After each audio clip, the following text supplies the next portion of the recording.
Architetto Ross, abbiamo visto sul sito una sezione completamente dedicata alla consulenza di una casa con l'analisi e la progettazione di architettura Feng Shui. Intanto, di che esperienza vi avvalete per fare queste consulenze? Sì, guarda, hai visto bene, è tutta una sezione perché ovviamente noi, oltre a insegnare in tutta Italia, anche all'estero, ci chiedono anche consulenze e interventi sia nelle case che nei negozi, uffici, insomma abbiamo diverse tipologie.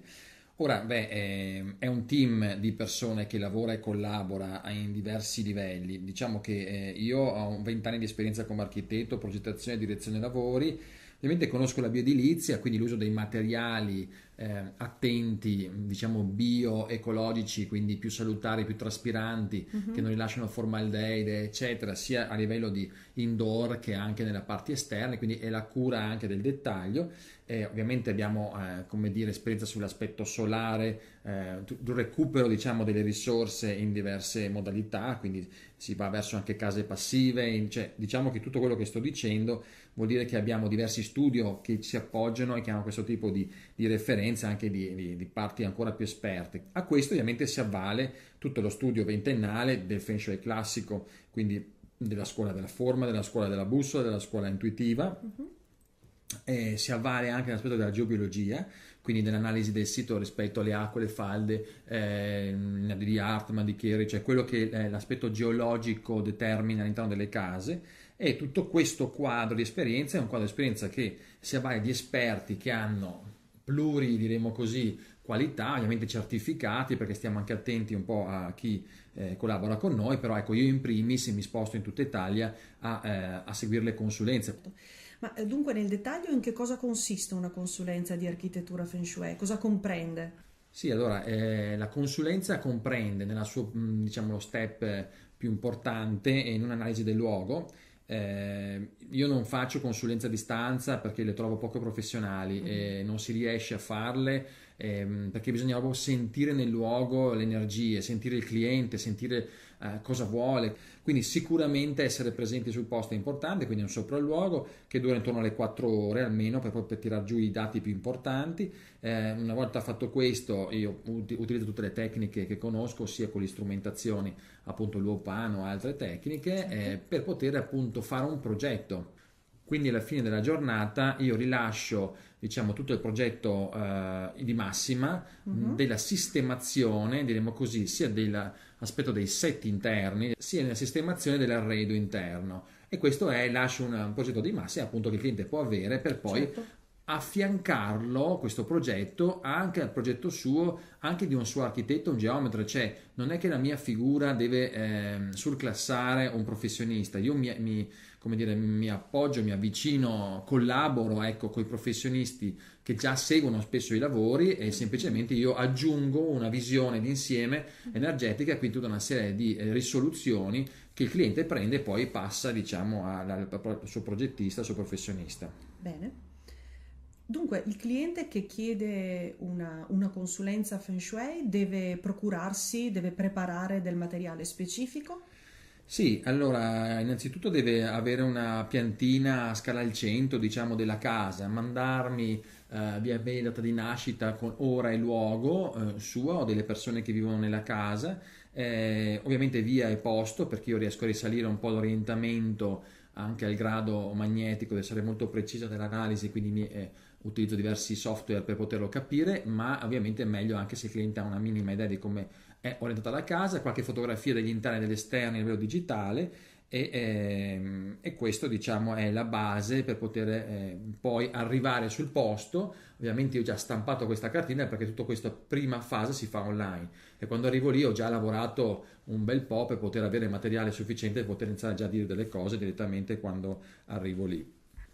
Ho capito, ma una volta che è stato fatto tutta questa valutazione, che cosa lasciate al cliente? Che cosa rimane al cliente? Allora, come dicevo prima, c'è questa parte che rilascio comunque un progetto di massima e a voce, uno può anche registrarmi, c'è tutta l'analisi già fatta, diremo. Però ovviamente in studio con i collaboratori mettiamo giù e stendiamo Che cosa? Allora, un progetto semi-esecutivo si dice, Sì. cioè con gli arredi, con gli interni, con i set, con le divisioni, eccetera, è una relazione di diverse pagine dove ci sono tutte le tavole di le varie analisi, può essere analisi della forma dei quattro animali, delle stelle volanti, del Pachai, del Bazili, diverse tecniche del Feng Shui intuitivo, tutto questo si relaziona alle tavole, quindi ogni tavola ha la sua relazione di spiegazione, tutto questo è quasi un libretto, diremo così, che spiega il progetto per poter poi presentarlo ai professionisti, a chi per esso, o anche semplicemente il cliente segue lui questa dicitura per poi arrivare al progetto, un progetto diciamo completo.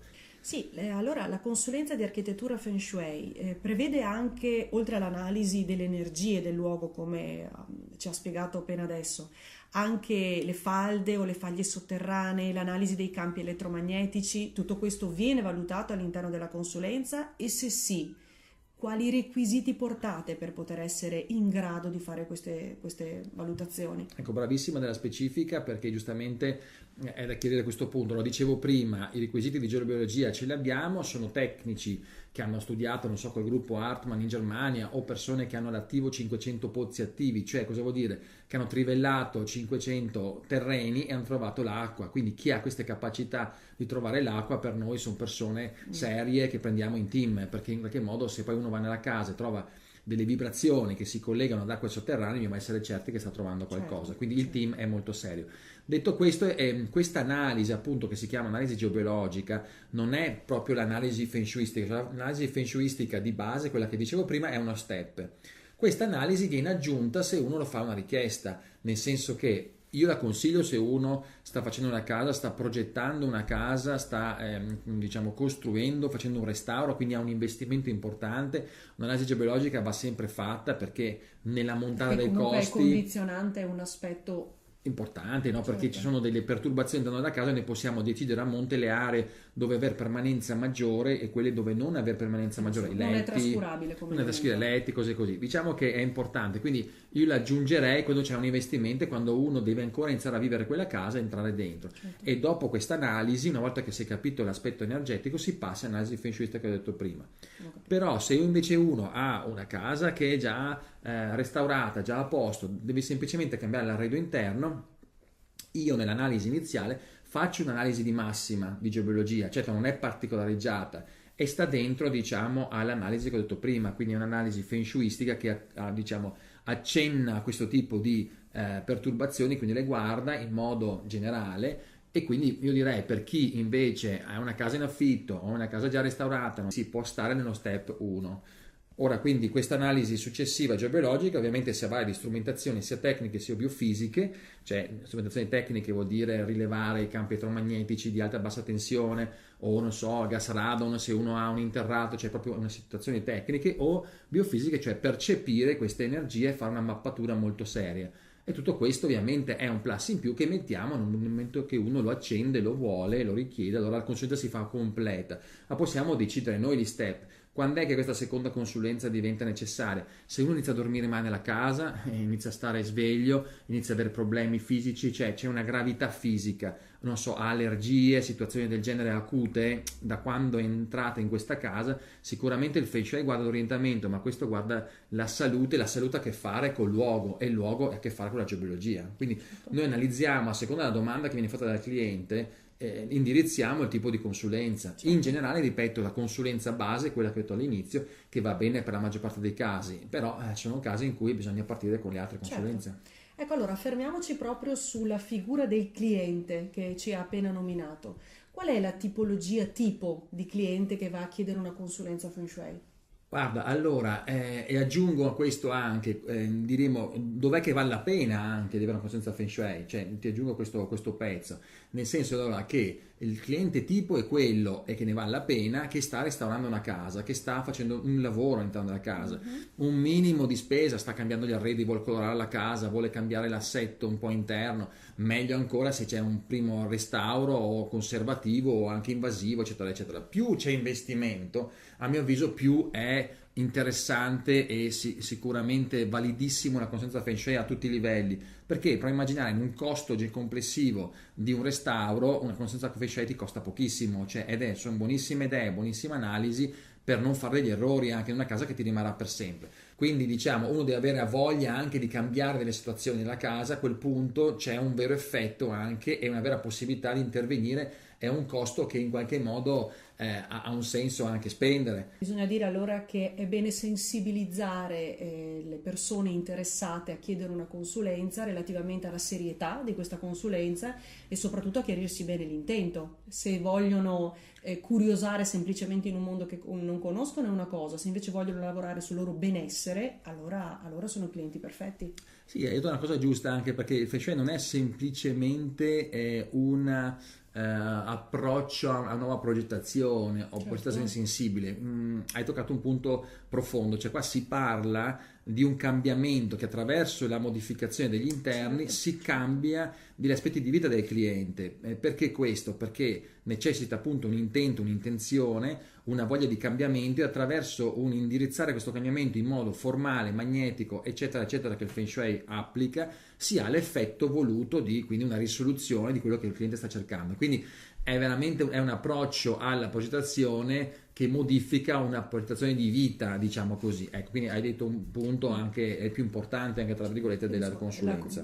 più che altro perché in questo caso, più che parlare solo di consulenza, di architettura Feng Shui abbinata alla casa, anche alla persona. Certo, e questo è il quadro generale. Parliamo infine di costi. Quanto costa una consulenza? Allora, dicevo, ci sono diversi step di consulenza perché una consulenza Feng Shui è una cosa geobiologica è un'altra e quindi a seconda di quante persone vengono in campo, quanti team di lavoro, la consulenza diciamo è più complessa. Poi bisogna aggiungere il fatto che se una casa ha un costo, se un negozio ha un costo maggiore perché c'è la parte commerciale che aumenta come costo e in tutto questo si riquadra i metri quadri. Quindi diciamo a seconda anche dei metri quadri, se uno ha una villa e ettari di terreno e il lavoro va avanti mesi è una cosa, se è una casa di 70 metri quadri è un'altra cosa. Certo. Quindi io direi per i costi chiamate, mandate un'email, facciamo un preventivo dettagliato, gratuito, spassionato e quindi ci sentiamo e chiariamo tutti questi aspetti perché caso va caso, ma sicuramente se c'è un minimo di investimento per un cambiamento, una consulenza Feng Shui non è dentro a un costo che va a scompensare questo investimento, anzi è una percentuale molto bassa e tutti i risultati che stiamo avendo lo dimostrano. Bene, grazie e buon lavoro. Grazie a lei e arrivederci.